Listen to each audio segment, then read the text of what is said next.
இருங்க வீடியோ பார்த்துட்டு வடை சாம்பார்னு நினச்சிக்காதீங்க. இது ஒரு டிஃப்ரெண்ட்டான ரெசிபிங்க, மஸ்ட் வாட்ச். நான் இன்னைக்கு பண்ண போகிறது பொங்கலும் தக்காளி குழம்பும். ஏன்னா வெண்பொங்கலுக்கு தக்காளி குழம்பு காம்பினேஷனா அப்படின்னு நினைப்பீங்க.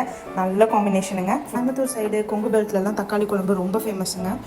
தக்காளி குழம்பு தெரியாத ஆளே இருக்க மாட்டாங்க, அவ்வளோ பிடிக்கும். அதே மாதிரி டேஸ்ட்டும் பார்த்தீங்கன்னா அவ்வளோ சூப்பராக இருக்கும். ரொம்ப சிம்பிளுங்க, ரொம்ப ஈஸியாக பண்ணிடலாம். 4 தக்காளி, ஒரு வெங்காயம், கொஞ்சம் தேங்காய், கொஞ்சோண்டு பொட்டுக்கடலை இருந்தால் போதுங்க, வேலை முடிச்சுது.